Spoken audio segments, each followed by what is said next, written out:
नमस्कार दोस्तों, मैं राम निवास और आप सभी का तैयारी कर लो एप्लीकेशन पर हार्दिक स्वागत करता हूं। तो दोस्तों, अपने आज पढ़ रहे हैं साधारण ब्याज का पार्ट 3। देखते हैं इसमें किस टाइप के क्वेश्चंस हैं आप लोगों के लिए। आपको क्या दिया कि एक राशि साधारण ब्याज पर 10 वर्ष में दुगुनी हो जाती है, तो कितने वर्षों में यह समान ब्याज दर पर तिगुनी हो जाएगी। यानी दो कंडीशन आपको दी हुई है और इस टाइप के क्वेश्चन हम कर चुके हैं पार्ट 2 में भी, पार्ट 1 में भी। ठीक है, काफी इंपॉर्टेंट क्वेश्चन है, एग्जाम में भी आता है, चाहे आपका आरएस का, एसआई का, किसी का भी एग्जाम हो, हर एग्जाम में आपके इस टाइप के क्वेश्चंस आपसे पूछ लिए जाते हैं। मैं पहले टाइप की बात करता हूं, ठीक है। यहां पर मैं आपको अलग अलग तरीकों से बताता हूं। यहां पर ट्रिक की भी हम बात करेंगे और आपका दूसरा तरीका। पहला तरीका क्या है कि जैसा कि आप मेथड के रूप में अगर इसको देखना चाहो या आप इसको ट्रिक के रूप में अगर देखना चाहो, तो इसकी ट्रिक आपकी क्या होगी कि पहला गुना -1 बटे पहला टाइम और दूसरा गुना -1 बटे में दूसरा टाइम। ठीक है, यही आपकी ट्रिक होगी। अब देखिए, यहां पर आपको जो पहला गुना है वो कितना दिया हुआ है, पहला गुना यहां पर कितना दिया हुआ है, तो आप पहला गुना कितना है 2 -1 बटे में t1 कितने टाइम में 10 वर्ष में, तो बटे में 10 बराबर दूसरा गुना कितना दिया, तिगुना हो जाता है, तो 3 - 1 बटे में t2 टाइम। ठीक है, आप क्या करोगे, यहां पर देखिए कितना आ जाएगा 1 बटे 10 बराबर 2 बटे t2। अब इस टाइप का कुछ भी होता है तो हमने छोटी क्लासेस में पढ़ रखा है कि हम इसको वज्र गुणा करेंगे। ठीक है, तो यहां पर कितना हो गया t2 इक्वल्स टू कितना आ जाएगा 10 × 2, यानी हमारा कितना आ जाएगा 20 वर्ष। कितना आ जाएगा 20 वर्ष, यानी बी ऑप्शन आपका राइट आंसर आ जाएगा। तो इस टाइप से अगर हम देखें तो ट्रिक की फॉर्म में भी इसको हम कर सकते हैं। दूसरा तरीका जो बेसिक मेथड है उसको आप समझने की कोशिश करना कि कोई राशि आपकी 1 थी, 1 से वो कितनी हो रही है, दुगनी हो जाती है, 2 हो रही है, बढ़ कितना रहा है 1, कितने टाइम में 10 वर्ष में। तो जो पहले था वो मूलधन हो जाता है तो वो हमेशा मिश्र धन होता है, तो ये आपका मिश्र धन है। ठीक है, जो बीच में बढ़ रहा है वही आपका क्या है, ब्याज है। तो मैं ऐसा करता हूं कि यहां से दर निकाल लेता हूं, ठीक है, और उसी दर से फिर आगे वाली चीज निकालेंगे, क्योंकि इसने लिख रखा है समान ब्याज दर पर। तो मैं दर निकालता हूं, दर प्रतिशत दर। आपको पता है ब्याज प्रतिशत दर क्या होगी, ब्याज इंटू कितना आ जाएगा 100 बटे में मूलधन इंटू क्या आता है समय। यही तो होता है अपने, यही तो फॉर्मूला बताया था मैंने आपको, है ना, कि आप अगर कुछ भी निकालो, चाहे आप दर निकालो, चाहे कुछ और चीज अगर इस टाइप से निकाल रहे हो, जैसे समय निकाल रहे हो, मूलधन निकाल रहे हो, सब में ब्याज इंटू 100 हमेशा कहाँ रहता है, ऊपर। तो हमने ये देखा कि प्रतिशत अगर दर निकालें तो आपको पता है यहां पर कितना आ जाएगा, ब्याज कितना आपका 1 × 100 और बटे में मूलधन भी कितना 1 और टाइम कितना है 10। तो यहां पर दर कितनी आ गई 10%। और इसी 10% से फिर आपसे क्या कह रहा है आगे, वो आपसे क्या कह रहा है कि वही राशि तिगुनी हो जाती है। तो जब वो राशि तिगुनी हो रही है तो बढ़ कितनी रही है, 2 बढ़ रही है, और यही आपका क्या कहलाएगा, जो बढ़ रहा है वो ब्याज कहलाएगा। किस रेट से बढ़ रहा है, 10% से। टाइम कितना है t, हमें नहीं पता टाइम क्या है, तो हमें ये फाइंड आउट करना है, निकालना टाइम।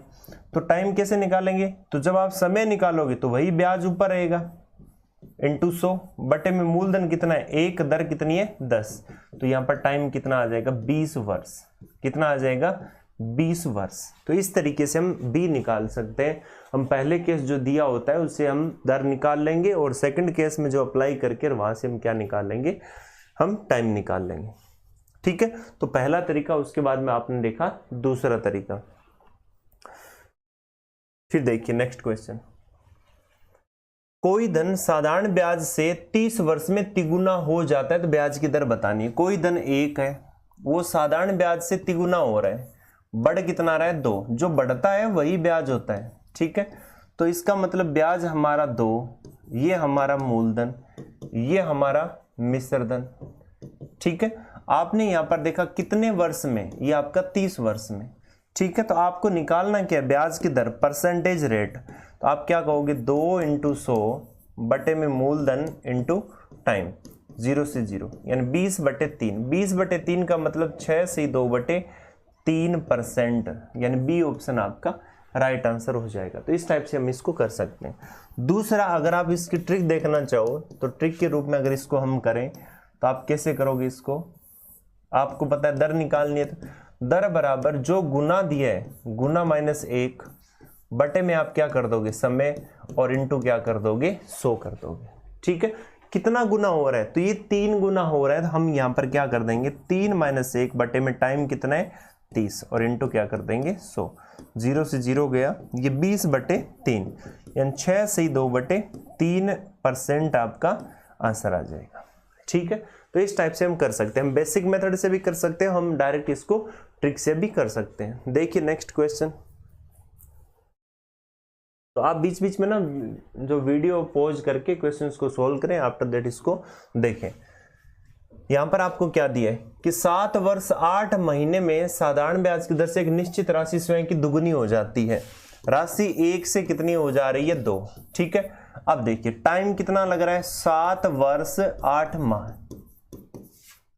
कितना टाइम लग रहा है 7 वर्ष 8 माह। अब देखिए बढ़ कितना रहा है 1, तो जो बढ़ रहा है वही तो ब्याज है। ये आपका ब्याज, ये आपका मूलधन और ये आपका मिश्रधन। ठीक है, हमने देखा मूलधन मिश्रधन और ये आपका ब्याज और ये आपका टाइम। अब हमें निकालना क्या है, दर निकालनी है, प्रतिशत रेट निकालना है। तो रेट ब्याज इंटू कितना हो जाता है 100 बटे में मूलधन 1 इंटू यहाँ पर टाइम लिखेंगे, लेकिन टाइम कितना दिया है 7 वर्ष 8 माह दिया है। हम इसको क्या करेंगे, जो 7 वर्ष 8 माह आपको दिया है, 7 वर्ष 8 माह की जो बात हो रही है, क्या मैं इसको वर्ष में नहीं लिख सकता, 7 से 8 बटे 12, जो महीने है उसको वर्ष में कन्वर्ट करने के लिए हम 12 का भाग दे देंगे। ठीक है, तो यहाँ पर ये कितना हो गया 2 और ये कितना हो गया 3, 7 से 2 बटे 3। क्या मैं इसको ऐसे नहीं लिख सकता 21 2 23 बटे 3 वर्ष, 23 बटे 3 वर्ष। ठीक है, अब इसी चीज को मैं यहाँ पर अप्लाई कर देता हूं, यहाँ पर क्या लिख देंगे 23 बटे, यानी इसका मतलब कितना हो गया 23 बटे 3 वर्ष। ठीक है, अब यहां पर इसको लिख दें 23 बटे 3 वर्ष। अब 3 चला जाएगा ऊपर इंटू 100 और बटे में कितना है 23, यानी ये कितना होगा 300 बटे 23। कितना आ जाएगा 300 बटे 23। ठीक है, अब 300 बटे 23 जब हम डिवाइड करें इसके अंदर, तो आप देख रहे हो ये कितनी बार जाएगा 13 बार, है ना। तो ये आ जाएगा आपका 299। तो यहाँ पर ये कितना आ जाएगा 13 सही 1/23%, ये आपकी दर आ जाएगी, यानी सी ऑप्शन आपका राइट आंसर आ जाएगा। तो इस टाइप के क्वेश्चंस हमने कर रखे हैं, तो कोई ज़्यादा इसमें दिक्कत वाली बात नहीं, सिर्फ नया कंसेप्ट ये था कि टाइम को कुछ इस टाइप से दे दिया आपको, फ्रैक्शन में भी दिया हो सकता है, इस टाइप से भी दिया हो सकता है, तो इसको आपको ध्यान में रखना है। फिर देखो ये बहुत ही अच्छा क्वेश्चन है, और इस टाइप के क्वेश्चंस हमने प्रॉफिट लॉस में भी कर रखे हैं, और वहां पर मैंने आपको एक कंसेप्ट बताया था। देखिए यहाँ पर वो कंसेप्ट हम देखते हैं क्या होगा कि 18,000 रुपए की राशि को 2 भागों में इस प्रकार विभाजित किया जाता है कि पहले भाग पर 10% की दर से वार्षिक साधारण ब्याज और दूसरे भाग पर 8% दर से वार्षिक साधारण ब्याज बराबर हो, तब प्रत्येक भाग की राशि क्या होगी वो आपको बतानी है। अब देखिए इसको किस टाइप से हम करेंगे। मान लो ऐसा कि कोई राशि है, मान लो वो राशि कितनी है आपकी 10,000 रुपए। ठीक है, इसको 2 भागों में बांटा, टोटल धन आपका 2,000, 10,000, उसको 2 भागों में बांटा, तो 2 भाग जो बांट रहे हो, एक भाग पर अलग ब्याज, एक भाग पर अलग ब्याज, तो वो भाग अपने आप में मूलधन कहलाएंगे, वो दोनों राशियों का मूलधन होगा। मान लो एक पर कितना आपका ए, मान लो एक राशि ए है दूसरी बी है, और ए और बी का मान मिलाकर कितना आपका 10,000 रुपए होता है, ये चीज ध्यान में रखना। ठीक है, अब इसको मैं 10% से या 20% ब्याज पर दूं या 30% दूं, साल का है ये 10% और या 20% 30%, ये साल का है ना। कि इस दर से मैं अगर देता हूं पहले भाग को मैं 20% से, इसका मतलब पहले भाग पर मिलने वाला ब्याज 1 साल का 20% होगा, है ना, और इस पर कितना होगा आपका 30% होगा। ठीक है, या अगर ये 2 साल की बात होती तो 2 साल में 1 साल का 20%, तो अगले साल का भी 20%, 20 और 20 कितना हो जाता 40। यहां पर 3 साल की होती तो 30 30 30 कितना हो जाता 90%। ठीक है, तो आप यहां पर कह सकते हैं कि जब भी जो मेन जो ब्याज होता है, हमेशा ध्यान में रखना कि जो ब्याज होता है वो ब्याज हमेशा RT% होता है, समय और दर का गुणनफल ही ब्याज कहलाता है। और यही RT% किसका? मूलधन का। तभी तो हम ऐसा लिखते हैं कि हम इस चीज को ऐसे लिख सकते हैं ना, मूलधन को हम RT% कर दें। ये लो, यानी मूलधन का RT%। ब्याज क्या होता है? मूलधन का RT% होता है। अब आपको सर इसका मतलब क्या हुआ? इसका मतलब ये हुआ कि मूलधन इंटू R को दर लिख दूं, गुणा ही तो है ये। इसका मतलब समय लिख दूं, परसेंट ना लिखूं तो बट्टे में क्या लिख दूं? 100। क्या ये फॉर्मूला ब्याज का नहीं होता क्या? है ना, होता है। इसका मतलब ब्याज हमेशा क्या होता है? RT% होता है। परसेंट में अगर ब्याज की बात करें तो ब्याज परसेंट में कितना होता है? RT% होता है ना। तो 1 साल की बात है तो 20% है, 2 साल की बात है तो इसको 2 से गुणा कर देंगे, 40% किसका? मूलधन का। तो यहां पर ये 20% किसका? A का 20% किसके बराबर है? B के 30% के बराबर है। ठीक है, अब यहां पर देखिए परसेंट से परसेंट आपका कट जाएगा, तो यहां पर 2A बराबर कितना आ गया? 3B। तो A/B कितना आ जाएगा? 3/2। क्या मैं इसको ऐसे नहीं लिख सकता? A/B बराबर कितना आ जाएगा? 3/2। ठीक है, कितना आ जाएगा? 3/2। ये किसका है? ये राशियों का अनुपात है। किसका अनुपात है? राशियों का या मूलधनों का या भागों का अनुपात। मूलधनों का अनुपात।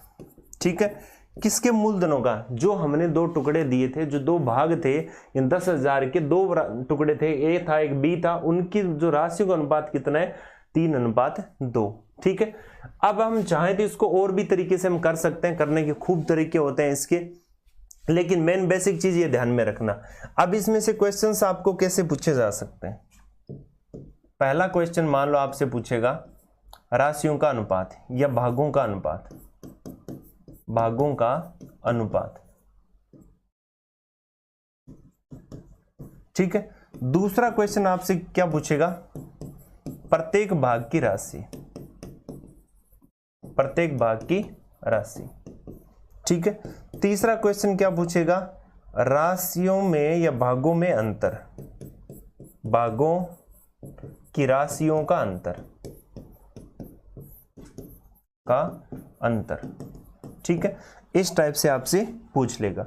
यह आपसे पूछ लेगा बताओ कम जो ब्याज वाली राशि उसका मान कितना होगा, ज्यादा ब्याज वाली जो राशि उसका मान कितना होगा। तो इस टाइप के क्वेश्चंस भी आपसे पूछ लिया जाएगा। बड़े भाग का मान बताओ, छोटे भाग का मान बताओ। तो ये इस टाइप के क्वेश्चन बनते हैं, लेकिन सोल्व कैसे होगा इसको आपको ध्यान में रखना है। ठीक है, भागों का अनुपात। तो भागों का अनुपात हमने निकाला तो आप कहोगे 3/2। प्रत्येक भाग की राशि आपको पता है ये 3/2। प्रत्येक भाग कैसे निकालते हैं?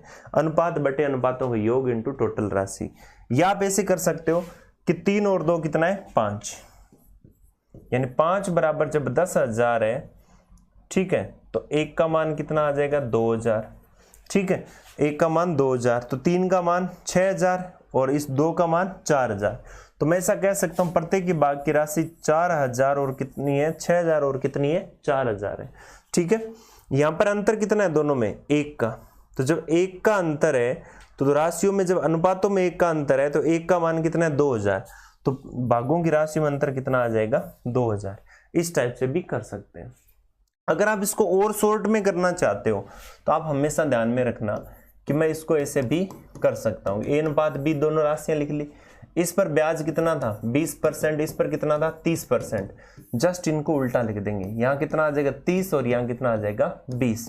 अनुपात कितना आ जाएगा? 3/2 आ जाएगा। ठीक है, इस टाइप से भी कर सकते हैं। ऐसा हम कहां करते थे? जब ये ब्याज बराबर है तब हम करेंगे। ठीक है, और कहां करते थे? जब लाभ और हानि बराबर होता था तब हम ऐसा करते थे। ठीक है, तो ये भी ध्यान में रखना है आपको। तो यहां पर देखिए 18,000 रुपए की जो राशि थी उसको 2 भागों में हमने विभाजित कर दिया। ठीक है, तो A और B का अनुपात हम निकालें। पहले भाग पर 10%, दूसरे भाग पर कितना है? 8%। ठीक है, अब हमें करना क्या है? इसको यहां लिख देंगे, इसको यहां लिख देंगे, 8 और 10, क्योंकि आपका ब्याज बराबर है। अनुपात कितना आ गया? 4/5।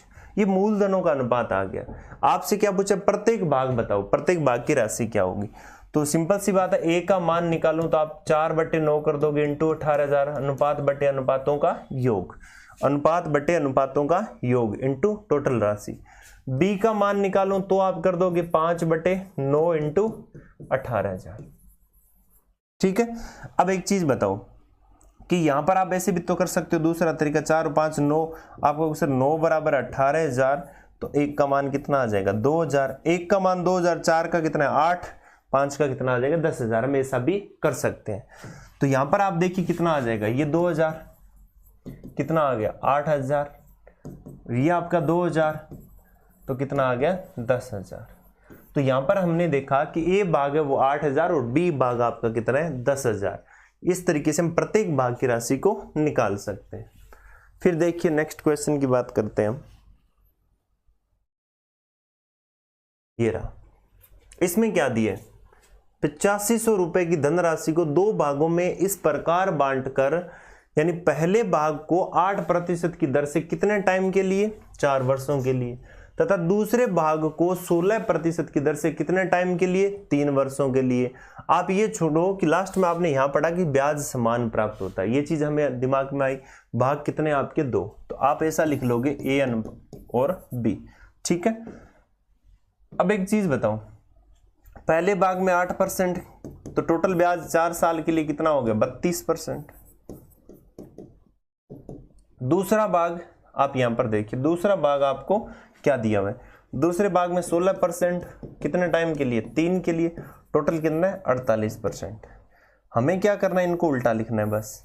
ठीक है, ये 48 और ये कितना है 32, 16 से कटेगा 3 और ये कितना आएगा 2, यानी अनुपात कितना आ गया 3:2। ठीक है। टोटल ब्याज हमेशा दर और समय का गुणनफल होता है, तो पहली राशि पर 32%, दूसरी पर 48, फिर हम उल्टा लिख देंगे तो ये हमेशा किसका अनुपात आ जाता है, उनकी राशियों का, यानी मूलधन का अनुपात हमारे पास में आ जाता है। ठीक है, तो 3:2।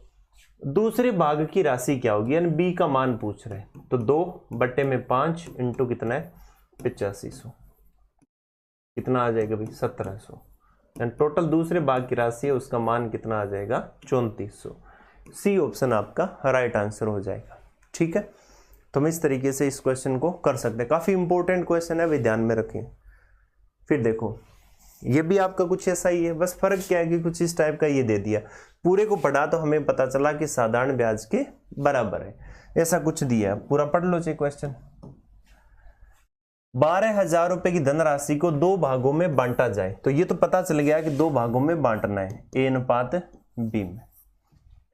पहले भाग को 3 वर्ष का 12% की दर से पहले भाग में, ठीक है, का साधारण ब्याज, दूसरे भाग के 4.5% जो वर्ष के 16% वार्षिक दर के जो साधारण ब्याज के बराबर है।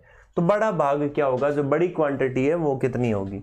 तो हमने देखा कि ए भाग पर कितना टोटल है 3 × 12%, बी पर कितना है तो 4.5। क्या मैं 4.5 को 9/2 लिख सकता हूं, 4.5 को 9/2 लिख सकते हैं। आपको पता है ये कितना आ जाएगा 9/2 वर्ष। ठीक है, तो हमने यहां पर देखा कि यहां पर ये कितना आ जाएगा, ये 8%, ये कितना हो गया 36 और ये कितना हो गया 72, और इनको उल्टा लिख देंगे तो ये आ गया 72 और ये कितना हो गया 36, काटा तो ये कितना आ गया 2:1। यहाँ पर कितना आ गया 2:1। बड़े भाग का मान क्या होगा, बड़ा भाग आपसे पूछा गया, तो सिंपल सी बात है कि बड़े भाग की बात करें जिसका अनुपात बड़ा वो बड़ा भाग, इसका मान हम कैसे निकालें, तो अनुपात बटे अनुपातों का योग इंटू टोटल राशि कितनी आ जाएगी भाई 4000, यानी टोटल कितना आ जाएगा 8000। बड़ी राशि कितनी है 8000, यानी ए ऑप्शन आपका राइट आंसर। तो इस टाइप से हम इस टाइप के क्वेश्चन को कर सकते हैं। इसको देखो डायरेक्ट करने का तरीका यही है, और ये एग्जाम में इस टाइप का क्वेश्चन 101% आपसे पूछा जाएगा। अब देखिए हम बात कर रहे थे 2 टाइप की, लेकिन अब कितना आ गए 3। राम के पास जितने भी रुपए हैं उसे वो 3 भागों में बांट देता है, कोई दिक्कत नहीं है, तीनों बैंकों में जमा करता है जहां ब्याज की दर क्रमशः इस अनुपात में है। अब आपको सिर्फ अनुपात आ गया तो आप ऐसे मान लो ना, इसको अनुपात आ गया तो घबराने की क्या जरूरत है, आप ऐसे मान लो कि इस पर 4% है, इस पर 6% है, इस पर 3% है। ठीक है, अनुपातों का मतलब ही कम से कम होता है, तो कम से कम रेट इसकी 4%, 6% और 3% है। 9 महीने बाद वह तीनों बैंकों से समान ब्याज प्राप्त करता है, तो बताओ राशि को किस अनुपात में बैंक में जमा किया था। एक चीज बताओ, रेट सबकी अलग अलग है, और टाइम 9 महीने बाद, यानी एक बैंक इसमें भी 9 महीने तक रखता है, इसमें भी 9 महीने, इसमें भी 9 महीने। जब रेट अलग है, टाइम सेम है, तो फिर बाद में आप बताओ कि राशियां सेम कैसे हो सकती है? राशि भी अलग अलग होनी पड़ेगी, क्योंकि ब्याज सबका क्या आ रहा है, आपका सेम आ रहा है। तो आप ऐसे लिख सकते हो, आपको पता है 1 अनुपात B अनुपात C अनुपात अगर हमें निकालना होता है। अब इसका मतलब क्या है कि पहले पर जो हम देखें कि पहले पर 4% रेट से 9 महीने के लिए, ऐसे मान लेते हैं 4% रेट से कितने महीने के लिए, 9 महीने के लिए ब्याज किस पर, A पर, या ऐसे कह सकते हैं A का जो अनुपात है ना, अनुपात को मैं इसे मान लेता हूं, इस सबको क्या मान लेता हूं, परसेंट मान लेता हूं मैं इसे, ठीक है। कैसे? A का 4% इंटू कितने महीने, 9 महीने, B का कितना 6% कितने महीने, 9 महीने, और C का 3% कितने महीने, 9 महीने। सब में देखिए कि आपका जो टाइम है वो सब में सेम है, तो तीनों में कट जाएगा, ठीक है। और कुछ कट रह गया तो आपने देखा कि परसेंट से परसेंट तो कटना ही है, फिर सब में तीनों में परसेंट है, यानी बट्टे में 100 आएगा तो 100 सब में कट जाएगा। अब यहां पर देखिए कितना आ गया, 4A बराबर 6B बराबर 3C, ये आपका फॉर्मेट बन गया। अब इसको हम उल्टा लिख नहीं सकते, इसको करने का तरीका क्या होता है, या तो आप इनको बट्टे में लिख के एलसीएम ले लो, या ये जो साथ में संख्याएं लिखी है ना ये वाली, इनका एलसीएम ले लो, है ना।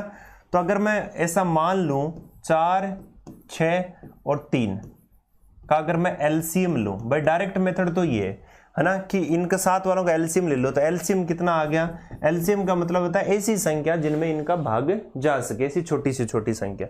तो ऐसे 12 है तो 12 में तीनों का ही भाग जा रहा है, इसका मतलब अब क्या करना है, इस 12 में इनको भाग दे दे के देखना है, 12 में 4 का भाग दो, है ना। अनुपात अगर हम निकालें A अनुपात B अनुपात C आप निकालते हो, 12 में 4 का दे लो, 12 में 6 का दे लो, 12 में 3 का दे लो, कितना आ गया 3 अनुपात 2 अनुपात 4, कितना आ जाएगा 3, 2, 4, जो कि ऑप्शन कौन सा है, सी ऑप्शन आपका राइट आंसर हो जाएगा।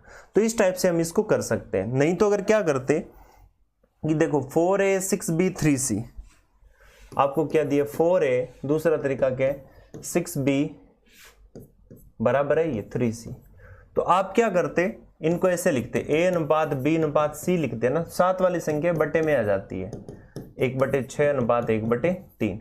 फिर हम नीचे वाले संख्या को फिर एलसीएम लेते हैं, एलसीएम से गुणा करते हैं, तो एलसीएम हमारा कितना है 12, 12 से गुणा करेंगे तो ये कितना आ गया फिर 3, इसको 12 से करेंगे तो 2, इसको 12 से करेंगे तो 3 का भाग लगेगा 4। तो बात वो सेम ही है, बस यहाँ पर क्या थोड़ा सोचना है हमें कि साथ में दिया ना, तो एलसीएम का फंडा डायरेक्ट वैसे ले लेंगे कि ऊपर वाली संख्या का एलसीएम 12, 12 में इसका भाग दिया 3, इसका दिया 2, इसका दिया 4, बस बात खत्म, ठीक है। अब आपसे कहता कि मान लो जितने भी रुपए, यहाँ रुपए वो लिख देता कुछ ना कुछ, जैसे आपसे बोलता कि 9000 रुपए है ना, तो आप फिर इसको अनुपात को बराबर करते कि भाई 9 बराबर 9000, तो 1 का मान 1000, तो 3 का मान 3000, 2000, 4000, इनके पास में राशियां कितनी होंगी 3, 2 और 4। अब आपसे ऐसे भी पूछ लिया जाता है, बताओ बी के पास सी का कितने प्रतिशत धन है, ये भी पूछ सकता है, यानी बी के पास सी का कितने प्रतिशत धन है, तो बी के पास 2 है, इसके पास 4 है, मतलब 50% है। सी के पास बी का कितने प्रतिशत धन है, तो आप कहोगे बी के पास 2 है तो सी के पास 4 है, इसका मतलब कितना प्रतिशत धन है, 200% धन है। कितना धन है 200%, या दुगुना है, ठीक है। आपसे कुछ पूछे कितना परसेंट अधिक है, जब दुगुना है तो 100% अधिक है, ठीक है। तो ऐसे इस टाइप से क्वेश्चन आपसे पूछे जा सकते हैं, ए की भी तुलना कर सकता है, बी की भी कर सकता है, सी की भी कर सकता है। तो मेन जो लॉजिक है वो आपका यहाँ पर यही होगा कि इनके धन की तुलना तब बताएंगे जब हमारे पास में क्या आ जाएगा, अनुपात आ जाएगा, ठीक है। चलते नेक्स्ट क्वेश्चन।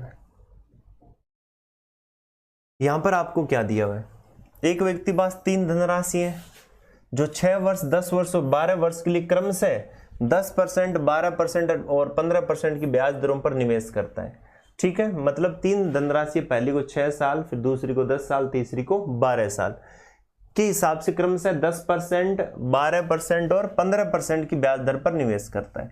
और स्कीम समाप्त होने पर तीनों से क्या मिलता है भाई, समान ब्याज प्राप्त होता है। इसका मतलब ये हुआ कि ए का 6 साल के लिए 10% किसके बराबर, बी का 10 साल के लिए 12% के बराबर, और सी का 12 साल के लिए 15% के बराबर। ठीक है, इनसे इतना ब्याज, इनसे इतना, इनसे इतना, तीनों क्या है, बराबर। यहां पर देखो कुछ कट रहा है तो काट दो, ये देख लो कितना आ जाएगा, नहीं तो आप देख लो कितना आ गया, ए का 60%, बी का 120%, सी का 180%। तो 60 का भाग जा रहा है सब में, कितना आ गया, 1, ये 2 और ये कितना है, 3। मतलब ये हुआ ए टू बी और कितना आ गया, 3C। अब सोचो इसके साथ में 1, 2 और 3, 1, 2, 3 का एलसीएम कितना होता है, 6। ठीक है, इनका एलसीएम कितना होता है भाई, 1, 2 और 3 का जो एलसीएम है वो कितना होता है आपका, 6। 6 में हम 1 का भाग देंगे, ए अनुपात बी अनुपात सी, एलसीएम में भाग देना है तो 6/1, 6/2, 6 ये चीज हम अनुपात में और करेंगे, वहां मैं आपको अनुपात निकालना और सिखा दूंगा, 6/3।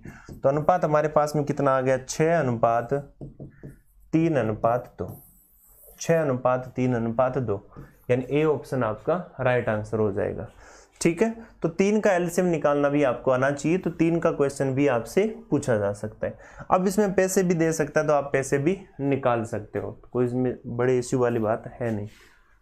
फिर देखिए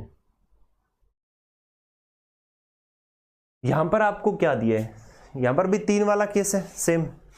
वह क्या है कि सुरेश के पास 60,500 रुपए, वह अपने 3 पुत्र एबीसी में बांटना चाहता है। इसके पुत्र कितने, 3 एबीसी, और 20% वार्षिक साधारण ब्याज रख रहा है तीनों के लिए, और एक को, बड़े वाले को 3 साल, उससे छोटे को 4 साल, सबसे छोटे को 5 साल के लिए बैंक में जमा करवाता है। ठीक है, और जमा कर देता है, और तीनों स्थितियों में समान मिश्र धन प्राप्त होता है, समान मिश्र धन प्राप्त होता है। आपको पता है मिश्र धन क्या होता है, मूलधन और प्लस का क्या होता है, ब्याज। ठीक है, मूलधन हमेशा 100% होता है, तो ब्याज भी कितना होता है, 80% होता है। ठीक है, ये ध्यान में रखना है चीज को। मतलब ये हुआ कि हम ये पढ़ा था कि जब हम लाभ और हानि की बात कर रहे थे उस टॉपिक में, तो वहां पर मैंने ये पढ़ा था विक्रय मूल्य समान हो जाता है, तो विक्रय मूल्य लाभ होता है तो 100 में जुड़कर होता था, हानि होती थी 100 में घटकर होता था, उनको बराबर करते थे। लेकिन यहाँ पर मिश्र धन समान हो रहा है, तो हम क्या करेंगे, हम ये करेंगे कि देखिए ए का 20% के हिसाब से, तो ए को देखो कितना, और 20% और 3, तो 100 में जोड़ देना आपको, तो ये कितना आ जाएगा, 100 प्लस 20% और 3। यानी आप ऐसा कर सकते हो कि ये आपका टोटल राशि है, और बांट किसको रहे हो, ए बी और सी को, ए बी और सी को।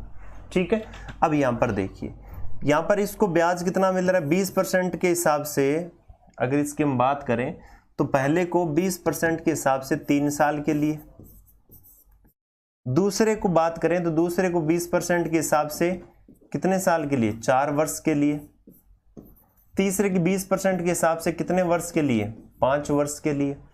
ठीक है, फिर हमने यहां पर देखा कि टोटल जो ब्याज है, ब्याज कितना मिल रहा है टोटल, तो आप कहोगे ये सर मिल गया 20 × 3, कितना मिल गया, 20% × 3, ब्याज कितना मिल गया, 60%। यहां पर इसको ब्याज कितना मिल गया, 20% × 4, 80%।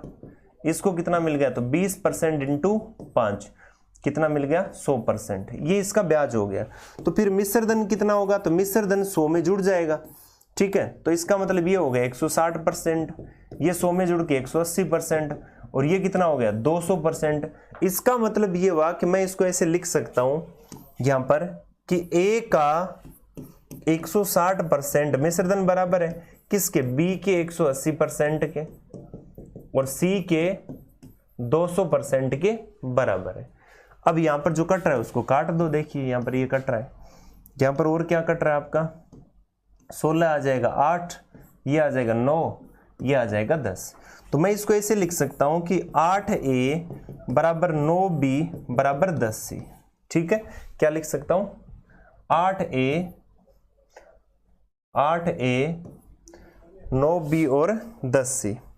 तो यहां पर मैंने देखा कि 8a बराबर 9b बराबर 10c, इस टाइप का आ गया। आपको पता है इनका एलसीएम लेना है, किसका? 9, 8 और 10 का। कितना एलसीएम ले लिया मैंने? 720। ऐसे मान सकते 360 भी ले सकते हो, क्योंकि हो सकता है इनका भी आपका भाग चला जाए, लेकिन मैंने ऐसे मान लिया कि 9 × 8 का 72 होता है, ठीक है, और फिर 10 और है तो मैं 0 और लगा दी, मैंने ऐसे मान लिया कि 720 है। अब 720 में जब मैं भाग दूं, A अनुपात B अनुपात C निकालना, तो 720 में मैंने 8 का भाग दिया, कितना आ गया भाई? 90। इसका भाग दिया 720 में 9 का, कितना आ गया? 80। 720 में 10 का भाग दिया, कितना आ गया? 72। ये कट रहा है तो काट दो, और इनको 45, कितना आ गया? 40, कितना आ गया? 36। तो तीनों भागों का जो अनुपात है कितना आ गया? 45, 40 और 36। अब ये सारा मिलाकर अगर मैं बात करूं तो सारा कितना हो रहा है? ये हो गया 81 और 40 कितना हो गया? 121। तो टोटल कितना हो रहा है? 121, ठीक है। यहां कितना हो रहा है? 60,500। तो ये कह रहा है सी के नाम से बैंक में कितने जमा करवाए थे? 60,500। तो 121 का मान, मैं यहां पर क्या लिख देता हूं कि जो 121 है, 121 का मान 60,500 है। एक का मान 60,500 बटे में 121। आपने ये देखा कि ये 5 से कट रहा है, यानी 500। एक का मान कितना आ गया? 500। तो सी का मान, सी का कितना है? 36, ठीक है। तो 36 × 500, 36 × 5 180 और 00, यानी सी के हिस्से में 18,000 रुपए आएंगे, यानी सी के हिस्से में कितने आ जाएंगे? 18,000। डी ऑप्शन आपका राइट आंसर हो जाएगा। तो इस टाइप से भी आप इसको कर सकते हो।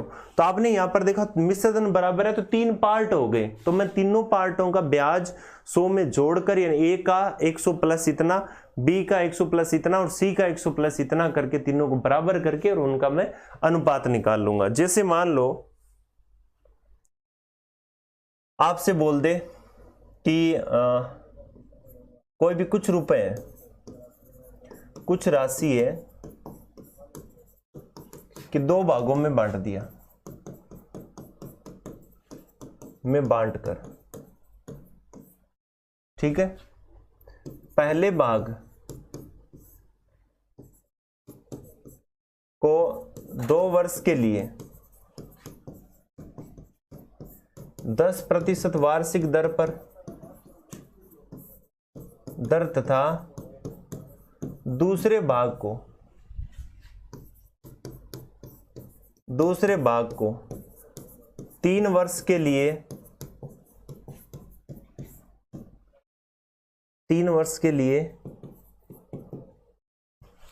5% की दर पर 5% की दर पर इस प्रकार दिया जाता है, इस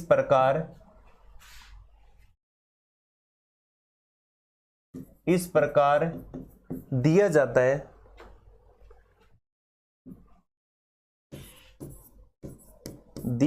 है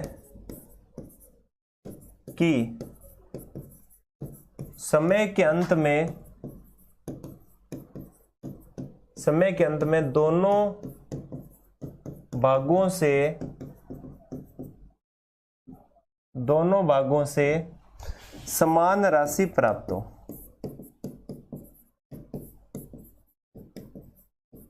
ठीक है, ये आपको बोल दिया, इतना दिया हुआ है। बहुत ही अच्छा क्वेश्चन है कि कुछ राशि को 2 भागों में बांट दिया और यहां पर 2 वर्ष के लिए 10% दर, ठीक है, पहले भाग को, और दूसरे भाग की अगर बात करें 3 वर्ष के लिए 5% दर।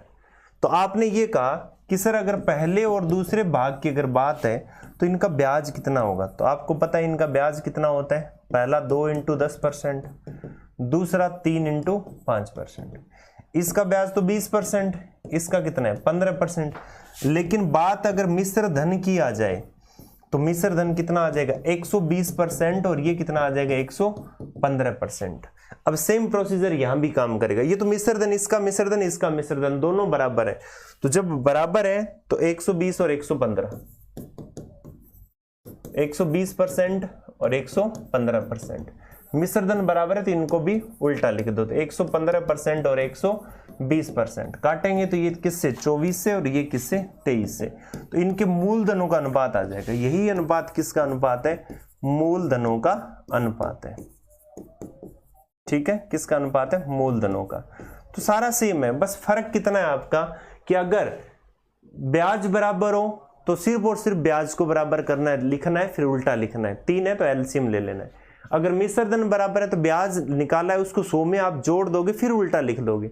ठीक है, तो ब्याज इसका 20 था, इसका 15 था, फिर मैंने जोड़ दिया 120 115, फिर उल्टा लिख दिया 23:24। ऐसा करने पर जो भी आएगा वही आपका क्या कहलाएगा, मूलधनों का अनुपात, उनके भागों का अनुपात, उनकी राशियों का अनुपात। तो इस तरीके से आपने देखा कि हमने खूब सारे क्वेश्चंस यहाँ पर किए जो काफी इंपॉर्टेंट है, जिसमें आपको काफी सारे अलग टाइप के आपको टाइप देखने को यहाँ पर मिले होंगे। तो मिलते हैं नेक्स्ट पार्ट में, तब तक इसकी प्रैक्टिस करते रहिएगा। Thank you so much, wish you all the best.